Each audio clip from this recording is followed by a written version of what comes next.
Hello बच्चों, let's see this question. The question says find the incorrectly matched pair. तो question में हमें चार पेयर्स दिए हैं ए, बी, सी एंड डी, जिसमें से जो इनकरेक्टली मैच्ड है यानी गलत पेयर है वो हमें सेलेक्ट करना है। तो क्वेश्चन के लिए जो हमारा की कॉन्सेप्ट रहेगा,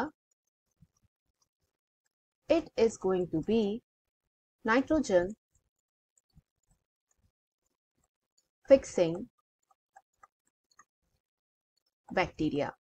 तो यहाँ पर हम देखेंगे कि इसमें कौन कौन से ऑर्गेनिजम्स आते हैं।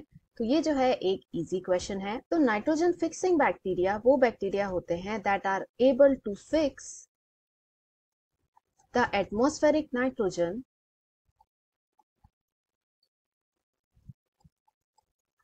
ताकि वो कन्वर्ट हो जाए किसी ऐसे फॉर्म में जिसे जो बाकी ऑर्गेनिजम्स हैं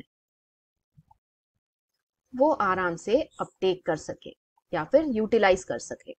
तो इस तरह के बैक्टीरिया जो हैं ये फ्री लिविंग भी हो सकते हैं, यानी अपने आप से नाइट्रोजन फिक्स करने वाले, या फिर सिम्बायोटिक हो सकते हैं, यानी ये एक एसोसिएशन फॉर्म कर लेते हैं विथ अ प्लांट एंड फिर प्लांट से न्यूट्रिशन लेते हुए एंड शेल्टर लेते हुए प्लांट को नाइट्रोजन फिक्स करके सप्लाई करते जाते हैं। एग्जाम्पल यदि हम देखें इस तरह के बैक्टीरिया का, तो सबसे फर्स्ट है राइजोबियम।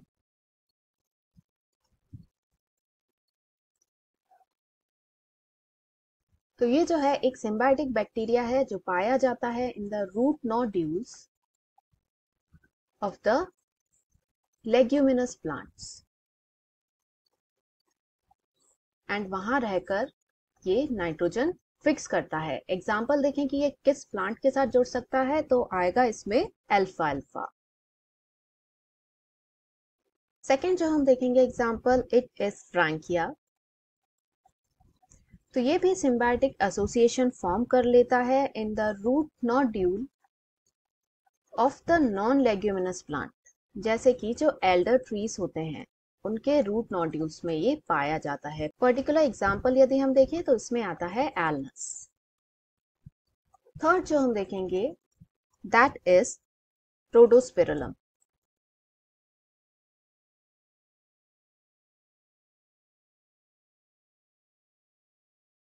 तो ये जो है एक फैकल्टेटिव एनारोब है,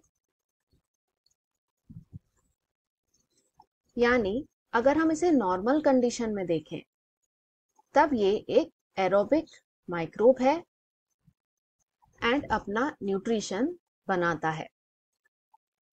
पर जब इसे नाइट्रोजन फिक्स करना होता है उसके लिए इसके पास एनारोबिक कंडीशन होना जरूरी है, इस वजह से ये फैकल्टेटिव एनारोब कहलाता है। फोर्थ एंड लास्ट एग्जांपल जो हम देखेंगे दैट इज बैसिलस।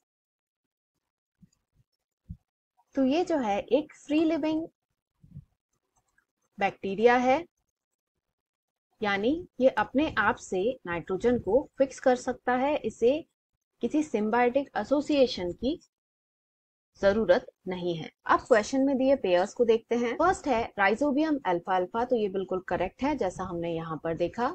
सेकेंड है फ्रैंकिया एलनस, तो ये भी करेक्ट है जैसा हमने यहाँ पर देखा। थर्ड है रोडोस्पेरुलम एरोबिक, तो ये इनकरेक्ट है बिकॉज ये एरोबिक तो है बट साथ में फैकल्टेटिव एनारोबिक भी होता है जब इसे नाइट्रोजन फिक्स करना होता है, सो दिस इज इनकरेक्ट।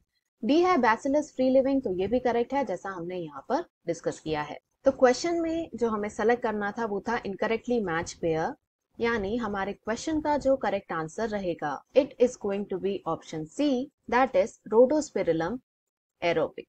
तो ये है हमारा final answer. Hope you understood it well. Best of luck.